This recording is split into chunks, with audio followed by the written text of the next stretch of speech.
Is Mother's Day this Sunday? Yes. Oh my God. Wow. Get your flowers, man. Yikes. This is a special one for you, Kylie. First one.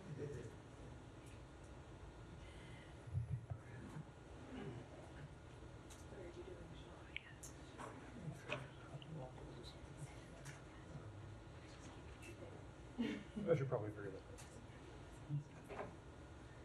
Flowers, cookies.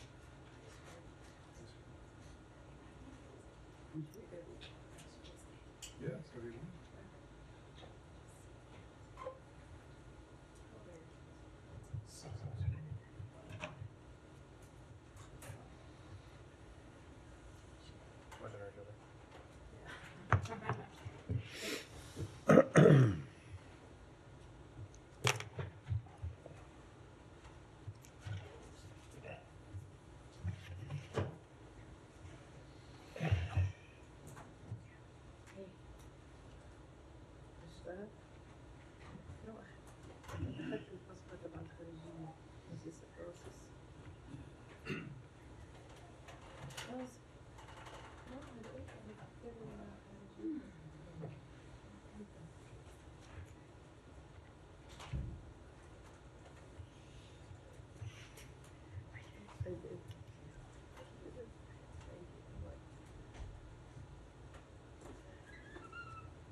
All right, get started.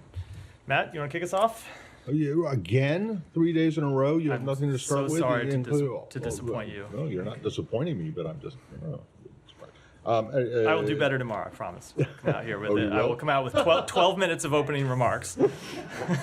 18, I apologize 18 to your colleagues in 18 advance. minutes Yeah. would be better. Can I just clear something up very briefly? Can you say with 100% certainty that the NSM report will not be transmitted to Congress today? It will not be transmitted today. We continue to work to finalize the report. We expect to deliver it in the very near future in the coming days. In the coming days, so Friday at 10 o'clock? I don't think anyone here wants to be dealing with that at 10 o'clock on Friday, any more than you do. I can't give you an exact time, but in the near future. All right. And yesterday when you were asked about this, you kept talking about this is a self-imposed deadline. And I suppose it is because it's in the NSM, which the president signed, which said within 45 days of the receipt of the original stuff, you would do it. But I mean, so self-imposed deadlines don't mean anything? I mean, you know, for the government? So it is. If I tell my editors I'm going to have a story done by Friday, and then I say on Friday morning that sorry, I can't do it. Sure. Do it until can't wait until Monday. But that's one thing. Congress is not our editor. Congress is a co-equal branch, not our editor. Just to be clear. But if you guys say that we're going to have this to you in 45 days, and then you don't, what does that say about how serious you take this? We have taken this incredibly seriously, and we will have it up in the coming days. But it is also important that we get this right, that we do a thorough job. This is the first time the department has conducted such an exercise, and so we are taking all deliberate care to make sure that we get everything in it absolutely correct, and it will be just a brief delay. It will be what? Just a brief delay. A brief delay. Okay, so definitely this week, before the weekend. I'm not gonna say I'm not gonna put a timetable on, but a brief delay in the coming days. And then the last one, which is probably a little bit broader, but I'll let other people pick up on it, is Rafah. So your understanding of the current situation and how that relates to the pause in these arms shipments. So when you mean the current situation, you mean with respect to Israel? What your understanding of what Israel intends to do. So I will let Israel speak for what they intend to do. You've obviously seen them conduct a limited operation with respect to the Rafah crossing in the past few days. You've also seen them order the evacuation of people. They have not yet launched a full-scale military operation, and I will let them speak to any plans that they might have. I will say on our behalf, we continue to have concerns about a potential Rafah operation. We have made that quite clear. We've made it clear with the Israeli government privately, and of course, everyone from the president on down has made that clear publicly. Could I expand on Thank you. Yeah. Well, I mean, you have these concerns, and then there's the halt in this shipment. So what's the message from that? Is it the idea that this will make it more difficult operationally for Israel to do this, or is it more of a political statement? Why this, and how does it directly affect the Rafah operation? So let me say a few things about that. Number one, people should be absolutely clear that we are committed to Israel's security. We are committed to the defense of Israel. We have demonstrated that in recent weeks with our participation in Israel's defense when it came under attack from Iran. But as we have made clear, and I just did a moment ago, we have very serious concerns about a potential Rafah operation. We have concerns about what that would mean for the civilian population there when you look at the fact that there are so many people crowded into such a small area, when you look at the way Israel has conducted its operations in the past and what the impact on the civilian population has been. And we also have concerns about the impact of any potential operation on the delivery of humanitarian assistance. So we have paused one shipment of near-term assistance, and we are reviewing others. But that said, our long-term commitment to Israel's security has not changed. Sure. I mean, expanding on that, I mean, if I understand right, it's a pause. It's not that this has been completely ended. I mean, it's a halt in the shipment of these. I mean, is there a timeline for when that? Are you waiting to see what happens in Rafah before making a decision? Is there a timeline? I don't have a time frame to offer you, but we have always made clear that our policy determinations are dependent on Israel's policy determinations. Sure. And just one more thing. I mean, as you know, they already do have these bombs in their arsenal. It's not these would be the first ones. Is there a message to communicate to the Israelis that they should not be using these weapons in Rafah or elsewhere? I'm not going to speak to anything beyond the current pause of assistance. The one shipment that we have currently paused in the review of others, I'm not going to speak to any further long-term implications. I think the most important long-term implication is the one I said, which is that we do remain committed to Israel's security. We remain committed to Israel's defense. But in the context of the unfolding situation in Rafah, it is a place where we have very serious concerns, and that's why we take the actions we take. Just to follow up on that, what exactly are you asking Israel to do in order for this pause to be lifted? I am not going to get into our internal conversations with the government of Israel. I will say, however, we have been pretty clear about what we want to see when it comes to an operation in Rafah, and that's what we don't want to see one go forward. We do not believe Israel has presented a credible humanitarian plan that would account for both the potential harm to civilian life of an operation in such a crowded area, or for properly evacuating and caring for the over 1 million people who are there. We just don't believe it's possible to move those people to other places inside Gaza, and we have not seen a plan to take care of them if they were moved to other places. And so that's what we have made clear, is that we don't support such an operation. And if they continue on with these limited incursions, like we're seeing, happen at this moment, do you expect there will be further pauses? I'm just not going to speak to what actions we might take in the future. We make these assessments day by day based on what is happening on the ground, and make our appropriate policy determinations based on those facts. Just to dive in a bit, you mentioned looking at the way Israel has conducted operations in the past, that is weighing on this decision to pause now. So what is it in the way Israel has been operating in Gaza that means you don't think it's right to provide 2,000-pound bombs? So what I was referring to when I said we don't want to see an operation go forward in Rafah because of the impact that we have seen in previous parts of the campaign is go back to something the Secretary has said a number of times when he's been in the region, and that is intent is one thing, results are another. And we have seen Israel take important steps to improve deconfliction, to improve coordination, to try and limit the impact on the civilian population. But the results still have been far too many innocent civilians dying. And so when you take those results that we have seen over the course of the campaign, and then you transpose them over a landscape in Rafah where you have more than 1 million people in such a tight area, people who have moved from Gaza City, who have moved from Khan Yunis, who have moved from other parts of Gaza, and all crowded into Rafah. All of those concerns that we had previously are magnified when you think about how they would operate in such a dense area.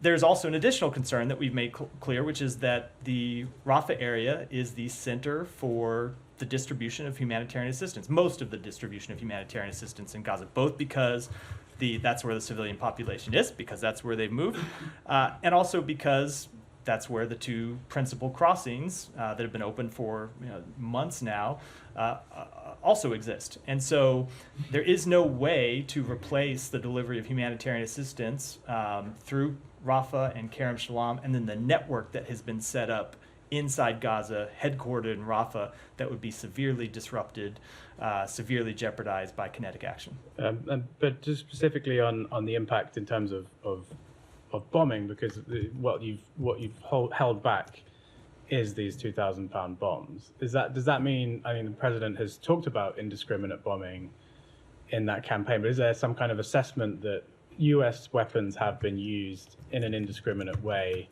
in a way that's caught up more civilians than were necessary? So that is not a conclusion that we have drawn when it comes to making this kind of legal assessment, I think, to which you're referring, when it comes to ongoing assessments that we have that relate to violations or potential violations of international humanitarian law. We are looking at those questions. We've been doing so for some time, and those processes remain ongoing. The NSM, of course, will interact with these questions in some very real ways.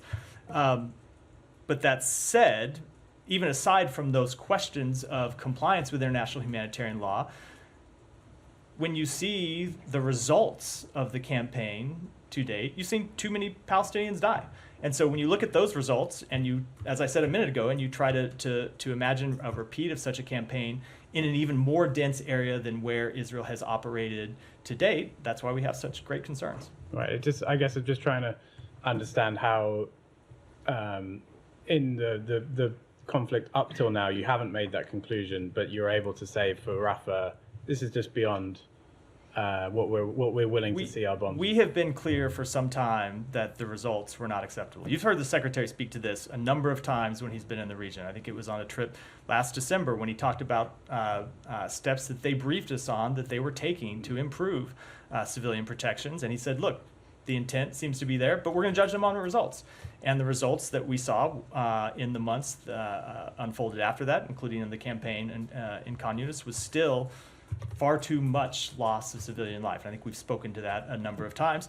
And so the thing that is different in Rafah, different's not quite the right word, but the thing that heightens the concern in Rafah is you have so many more people in such a dense area. And so all of the concerns that we had previously are magnified when you look at the impact of all the people that have moved into such a dense area, as well as the humanitarian assistance concerns that I've been detailing. And just finally, I wonder if you can just be clear, there are these larger bombs that have been held back.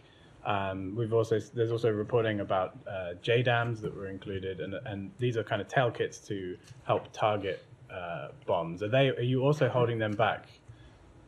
Related to? I am not going to speak to specific weapon systems. I will say we have held or paused one shipment. I'll let the Pentagon speak to that, because once you get into the realm of actually shipping weapons, that is a Pentagon function, not ours. But then we are reviewing other potential weapon systems, and I'm not going to get into the underlying details. Thank you. Tom?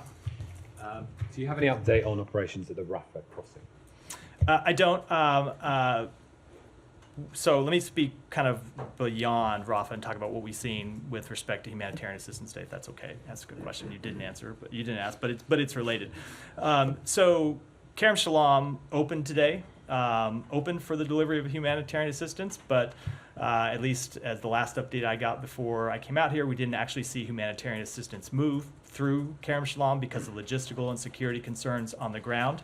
And that also relates somewhat to Rafah crossing, because what didn't happen today is fuel going in through Rafah crossing. And so we think it's critical that Rafah be open for fuel, because without fuel deliveries into Rafah, humanitarian assistance that comes in through Kerem Shalom can't actually be delivered. The two are critically linked. So it's why we've pressed to have not just Kerem Shalom open, But Rafah opened. Didn't open today. Didn't open for fuel today. We're going to continue to push for that to happen. Okay, but so you just said you haven't seen movement from Kerem Shalom on the Gaza side. Correct. We didn't. So we saw Kerem Shalom open today, from the actually Israeli open for side, deliveries, yeah. but then trucks didn't move in because of some of these logistical and security concerns. Okay, so but I mean, basically, you're back to a situation that you were in the first weeks of the war, where you've got nothing open apart from areas where there's not much happening at all. It seems, according to aid groups. That seems very significant. And on Rafah, I mean, you've called it a limited operation, but the Israelis are occupying the Palestinian side of the Rafah crossing. I mean, that's quite a big move on the ground.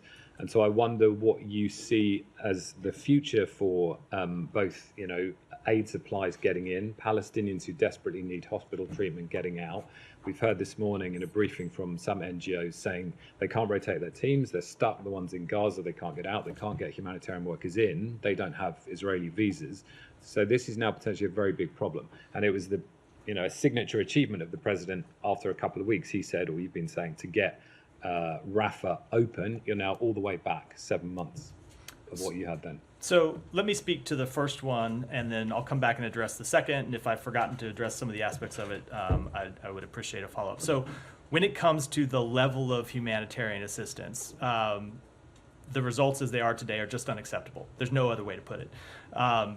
Something that the president made clear on the call that he had with Prime Minister Netanyahu on April 4th is that there needed to be a dramatic change in the delivery of humanitarian assistance into Gaza. And in the wake of that phone call, we saw Israel take steps to improve the delivery of humanitarian assistance. One of those was the opening of Erez Crossing, which does remain open. One of them was the opening of Ashdod for deliveries through Ashdod that would then go in through Erez, and there are other steps as well that we've detailed a number of times in this briefing. When the secretary was in the region last week, one of the messages you heard him deliver over and over and over is that it was critical not just that the increase in humanitarian assistance continue, but that it be sustained. That the dips in delivery of humanitarian assistance that we have seen at previous stages of this conflict could not be repeated, that those dips would be unacceptable. Now, this week we have seen a fairly dramatic dip in the increase of humanitarian assistance. And so we are making quite clear to the government of Israel that we need to see those decreases reversed. We need to get back to where we were, and we need to see the levels continue to increase and see those sustained, and that is why we need to see Kerem Shalom and Rafah opened. To Rafah specifically, on your question about Rafah. Rafah is absolutely critical for the delivery of, as I said, fuel into Gaza. There's a fuel depot that exists right at the Rafah terminal, I think on the Gaza side of the crossing. And it has also been the primary entry and exit point, as you said in your question, for humanitarian aid workers to get in and out of Gaza and do the important work that they need to do, that we want them to continue to do. So it's absolutely critical that that crossing open, that it remain open, and we're going to continue to press for that. I think I may have left out one aspect of the Sure, question. I mean, so, how sustainable is it to have Israeli control on the Palestinian side at Rafah crossing? Yeah. With all of the problems that potentially brings, what's your, first of all, assessment to how feasible and sustainable that is? And do you have an alternative policy you're going to put to the Israelis on? So I don't have an assessment to offer of the short or long-term sustainability. I will say our position on what ought to happen to Rafah crossing and control of the Rafah side of the crossing has been quite clear for some time, and that's that we want the Palestinian Authority united in Gaza and the West Bank to ultimately assume governance in the West Bank. That's where we want to get to, and of course that would include governance of the Rafah crossing because they would be the controlling government authority. Now, what happens in the time between now and then ultimately is a question for Israel. Israel has seized that crossing and Israel is in control of it now. So it is Israel, the responsibility to open that crossing and make sure that it is running effectively right now is a responsibility of the government of Israel, which is why we have made clear to them that they need to open the crossing as soon as possible and make sure that aid deliveries can come in, make sure that humanitarian aid workers can come in and come out, and make sure that the delivery of humanitarian assistance isn't further impeded. Sorry. Thank you. Just to follow up on what Tom and Matt raised. On Rafah, let me ask you a straightforward question. You think the incursion happened with U.S. okay or with total defiance? I'm talking about the Israelis. of the United States position? It did not happen with our approval. It did not happen with your approval? No. Okay. All right. So let me ask you about this then. I mean, you mentioned that aid workers can only go through Rafah.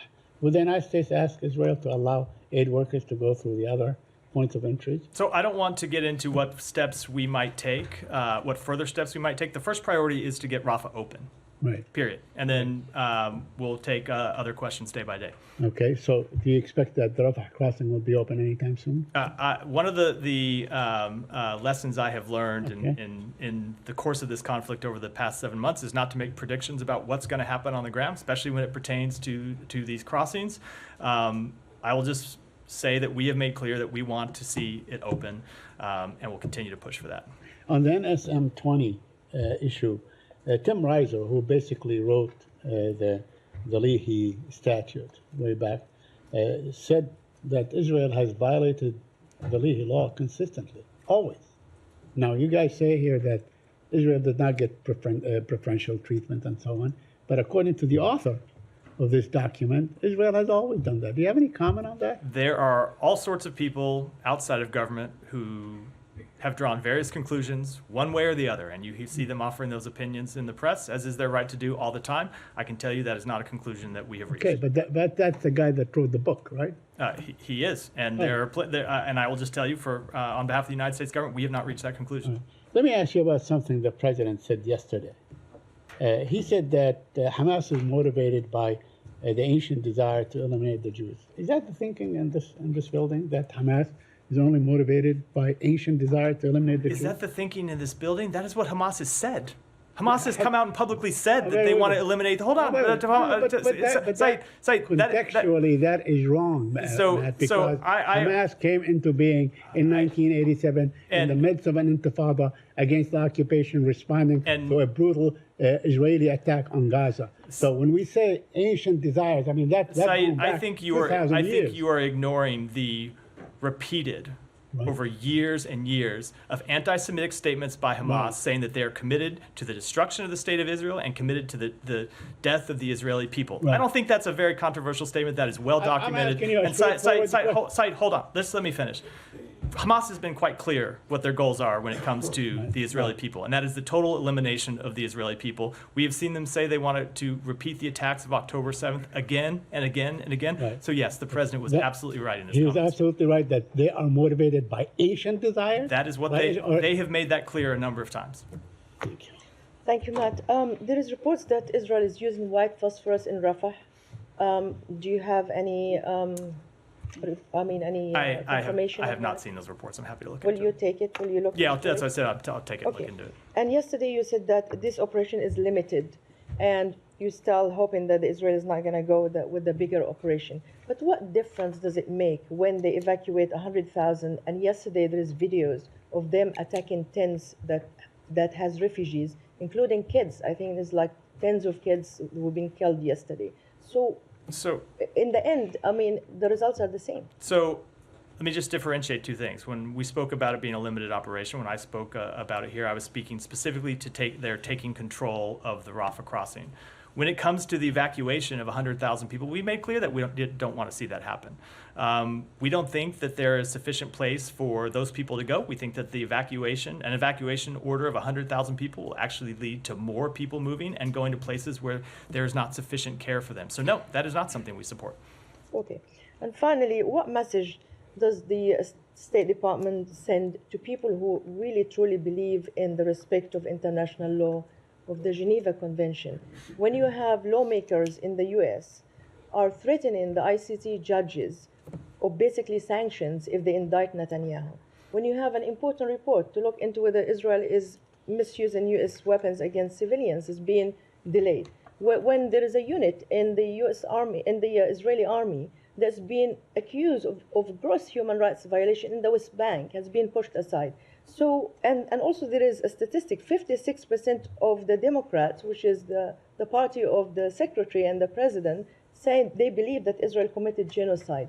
So what message would you send to the equally people who believe in democracy and rogue state who just trample all over these principles. So a number of things there. Number one, we don't make our decisions based on polls. We make our decisions based on the facts, and that's what we will continue to do to make decisions in the best interests of the American people.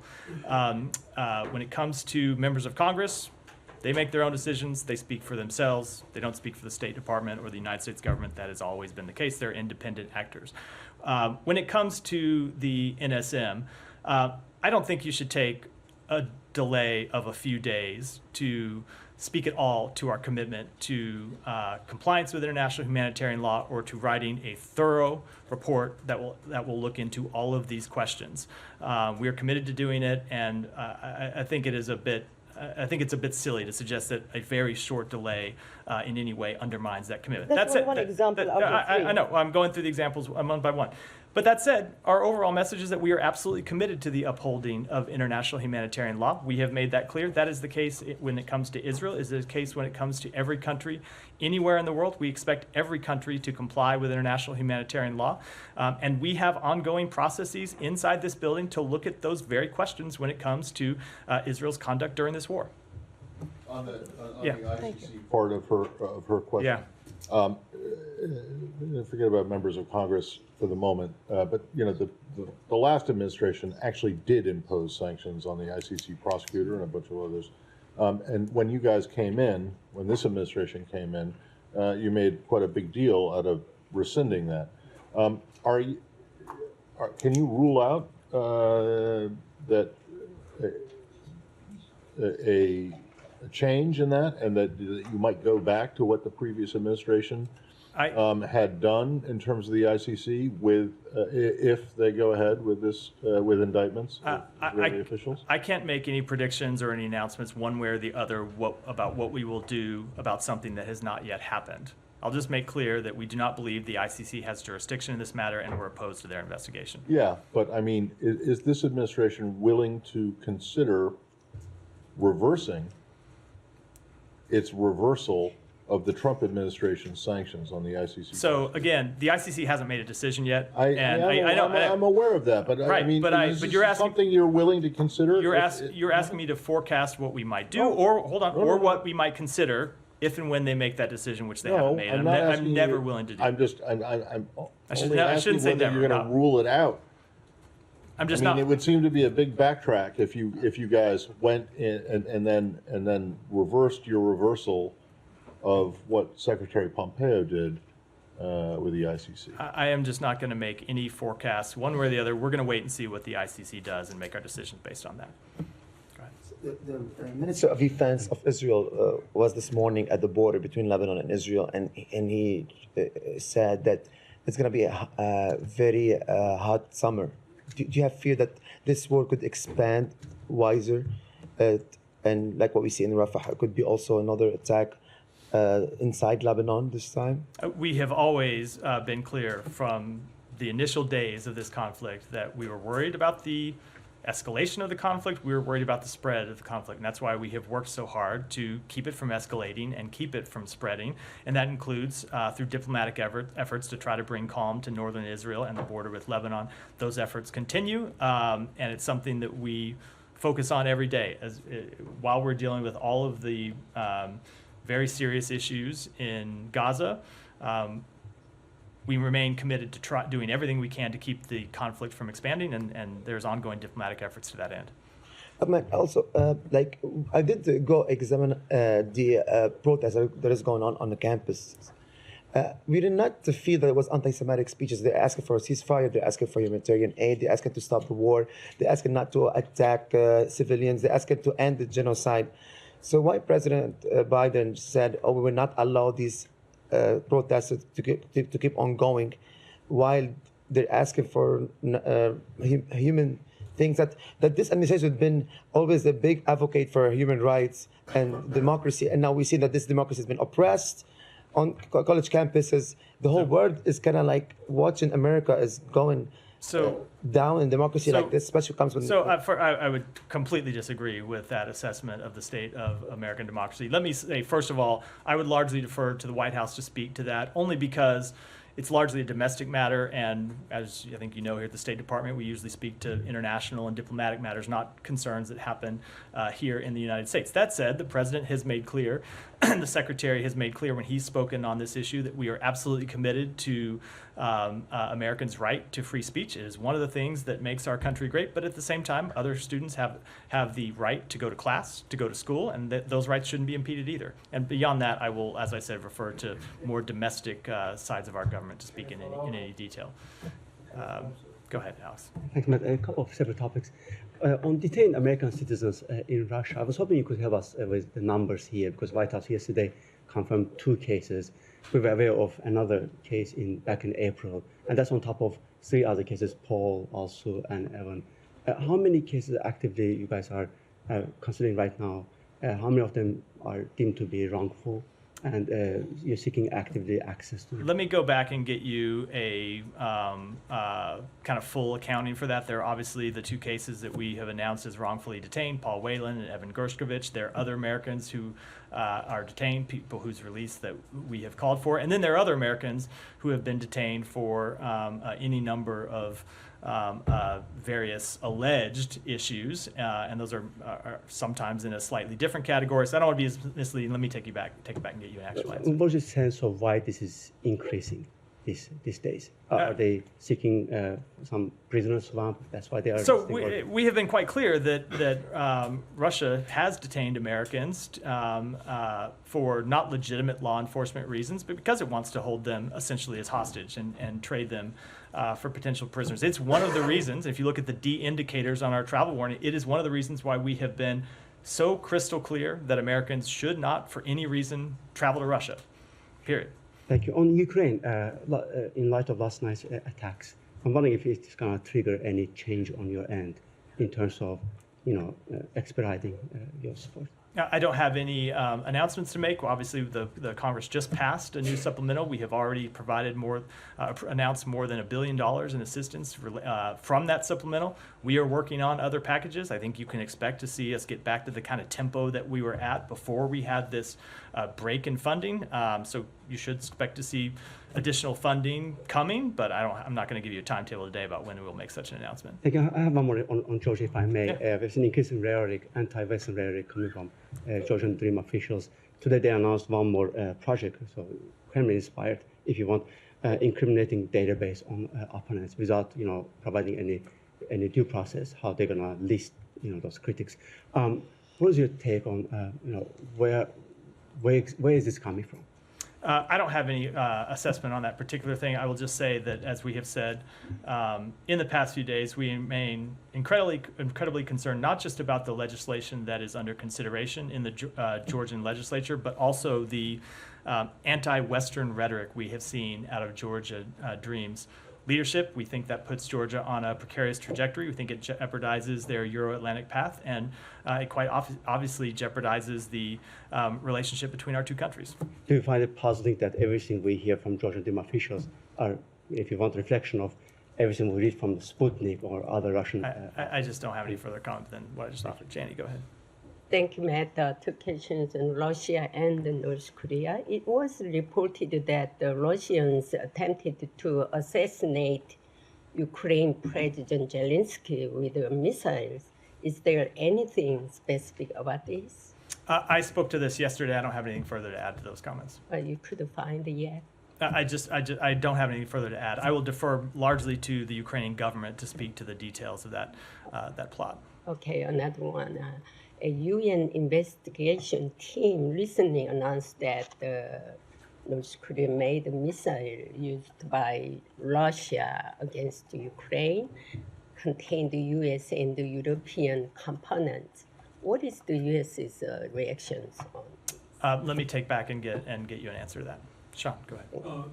Different topic. Yeah. Hong Kong. I don't know if you have any comment on this. The authorities in Hong Kong, they've banned the song that served the anthem of the democracy movement, Glory to Hong Kong. And today they said that they're trying to get all online platforms, including Google, to take it down. Does the U.S. have any comment on that? And has it been in communication with tech firms on what to do? So we remain seriously concerned about the continued erosion of protections for human rights and fundamental freedoms in Hong Kong, including the freedom of expression. And the decision to ban this song is the latest blow to the international reputation of a city that previously prided itself on having an independent judiciary, protecting the free exchange of information, ideas, and goods. I don't have any specific conversations to read out. How about on the online aspect, like trying to get them to take it down from online? I would say that it goes to my comments about being concerned about the continued erosions of protection, including freedom of expression, and that would include to trying to erase a song from the internet. Direct follow-up on Hong Kong? Go ahead. Thank you. Appreciate it. Sticking with Hong Kong, as we speak, as we sit here, pro-democracy advocate Jimmy Lai remains on trial. In fact, tonight in California, there's going to be a prayer service held for him. But in December, this State Department condemned his persecution, demanded his immediate release. It's now May. We're 72 days into his trial, I believe. Have you received any response from the authorities there after demanding his release? I'm not going to speak to specific responses, but we have made clear for some time, as you said, that we want to see his release, and that remains the case. How closely are you monitoring that trial? Incredibly closely. I can tell you there are people here in the State Department that are following that every day. And then finally, there's an effort, you may know, by lawmakers right now, U.S. lawmakers, to rename a street after Jimmy Lai, where the Hong Kong Economic Trade Office in Washington, here in Washington, is located. Jimmy Lai Way. Supporters say it would signal to the entire world that the U.S. stands in solidarity with those who oppose the tyranny and repression of the Chinese government. Does the State Department support renaming that street? I just don't know if the administration has taken a position on that. It's not something we would generally do here at the State Department when it comes to a domestic matter inside the United States. Thank you. Go ahead. Human Rights Watch today published a report saying Israeli security forces have unlawfully used lethal force in fatal shootings of Palestinians, including deliberately executing Palestinians who posed no apparent security threat, based on documentation of several cases since 2022. I would argue there were probably many before. Have you seen the report? Do you have any? I saw that the report was released. I haven't had a chance to review it in detail yet, but of course, we take any allegations of human rights abuses seriously. It's something that we look into as part of our ongoing processes here at the department. And one more question on the Palestinian Authority. So you're saying that you would like to see the Palestinian Authority take over governing in Gaza, and also the Rafah crossing. We have made sorry. Well, is there any progress to that end? Is there any movement on plans to make that happen? Is there any talks with the Palestinian Authority on this? So there has been intense ongoing diplomatic efforts to this end with partners in the region about how we can present a plan for a pathway to an independent Palestinian state. As part of that, it would include reunited West Bank and Gaza under Palestinian Authority control, under a reformed Palestinian Authority, I should add. And the Secretary was just engaged in those conversations last week when he was in the region, and we continue to make good progress. And one more on these unity talks between Hamas and Fatah. What is the State Department's view on? I just don't have any comment on this at all. Come on, Matt. Come on, Matt. Third, come on. Please don't interrupt your colleague. Go ahead. Don't do that. We just do justice to your podium, please. Go ahead. Come on, Matt. Michael McCall's letter to Secretary Blinken about Robert Malley's case. The letter has been sent on May 6th. Is the State Department planning to send an answer? So that was 2 days ago. So we've not responded to the letter yet, but we have received the letter, and we will take it seriously, as we all do all congressional correspondence, and will respond to it. I will say, as we have made clear before, there are certain things that we can brief Congress on. This has been something we've spoken to any number of times since this matter first arose, I think last summer. And we have briefed Congress on issues pertaining to Rob Malley's status and issues pertaining to Rob Malley's or pertaining to Iran policy. But then there are other things that relate to security clearances that has just been the longstanding position of the executive branch and the department that we cannot brief Congress on, and that remains the case. Thank you. Go ahead. Yeah. Nobody's left in the room except me, Matt. Go ahead. Sir, I see. So few media analysts and experts in few media. Can I just ask my question, please? Thank you. A few media analysts and experts in Pakistan are discussing the expected release of former Prime Minister Imran Khan, while a senior senator claimed that United States is working closely with the Pakistani authorities to end his unjust detention. I don't see any evidence of this claim, but is it true or is it fake news? We do not take a position on those matters. Those are matters for the government of Pakistan to decide. The Pakistani military spokesperson said that Tehrik-e-Taliban Pakistan is involved in the suicide attacks in Pakistan, including the killing of 5 Chinese engineers. While we also seen some reports where U.S. asked their diplomatic staff and U.S. citizens to stay away from troubled areas in Karachi and some other parts of the country. How concerning is the security situation in Pakistan for the U.S.? So Pakistan has suffered a great deal at the hands of terrorists. We regret the loss of life and injuries sustained and offer our heartfelt condolences with those affected by this attack and remain committed to working with Pakistan to address the shared threat posed by terrorist groups throughout the region. So do you have any comments on the treatment of Afghan refugees in Pakistan? Because after deporting thousands of illegal Afghan refugees, now Pakistani government started deporting those who have their documents include journalists, students, and even those who were born in Pakistan. What are your comments on this treatment? So we have been close, I've spoken to this before, we've been in close and constant communication with the government of Pakistan on the safety of individuals in U.S. resettlement and immigration pathways. We will continue to work with the government of Pakistan to address any issues or concerns. It is in both our countries' interest to ensure the safe and efficient resettlement of those individuals, and we will continue to encourage Afghanistan's neighbors, including Pakistan, to respect the non-return advisory given the dire situation in Afghanistan and to coordinate with international humanitarian organizations to provide humanitarian assistance and to support the implementation of critical protection screening mechanisms. Hudson, go ahead. Matt, one of the NSM criteria is being an impediment to humanitarian aid. Is one of the reasons of the holdup of the assessment because of the disruptions at Kerem Shalom and Rafah, which are clearly impediments to humanitarian aid getting in? The delay is not related to anything that has happened this week. The delay is just related to the fact that we are trying to put the finishing touches and finalize this report. That said, I think it was before you were in the room, I did speak to the delays in delivery of assistance through Kerem Shalom and Rafah and made clear that we find those delays unacceptable. And one of the things the Secretary said when he was in the region last week is after seeing an increase in humanitarian assistance, that increase needed to be sustained. Obviously, this week it's not been sustained, so we need to see it return back to that level, and that's what we're pressing the government of Israel to allow to happen. Thank you, sir. Let me go ahead, and then we'll do maybe 1 or 2 more, and go up to Shannon next after. Go ahead. Yeah. Yeah, for Tiny Television. I have 2 quick questions.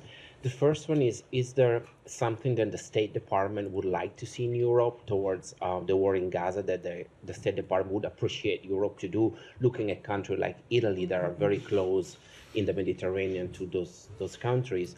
And the second one, I know the State Department already had a statement yesterday. If you can say something about what happened to the Italian student in Miami that was arrested and got tied from the police. So I don't have any comment on the second one. We can take that back and coordinate with Consular Affairs to get you a specific response to it. When it comes to the situation in Gaza, we have been in close coordination with our European partners on really 2 fronts. One, in helping increase the delivery of humanitarian assistance. There are a number of European countries who have provided humanitarian assistance that has been critical for the needs of the Palestinian people. We appreciate the work that they have done and have stayed in close coordination with them about that. And second is in looking at all the post-conflict issues. The Secretary has worked with a number of issues, including with the Italian Foreign Minister. We talked about this both at the G7 and in a bilateral meeting with Foreign Minister Tajani on the margins of the G7 about the role that European countries can play in the end of this conflict and providing a path forward for the Palestinian people, and we'll continue to work with them on that. Thank you. Shannon, go next. And then. Thank you, Matt. This is somewhat related to Alex's question earlier, but do you have any specific updates on Gordon Black, the U.S. Staff Sergeant who has been detained in Russia since earlier this month? I don't. Consular access? We have not yet received consular access. We continue to push for that. And because of privacy issues, which I know you're well aware of, there's nothing more I can really say. Ryan. Uh, So I will just say, as a general rule, I'm just going to say general rule. When people interrupt their colleagues, I don't call on them. Go ahead, Ryan. All right. Go ahead. Okay. Ryan. All right. You got your say. You got your say.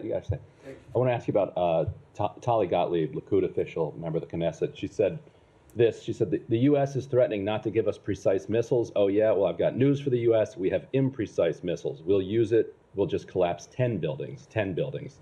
That's what we'll do. So she's threatening that if Israel is held accountable for war crimes, they will respond by committing greater war crimes. What kind of effect does that have on U.S. decision making? Those comments are absolutely deplorable, and senior members of the Israeli government should refrain from making them.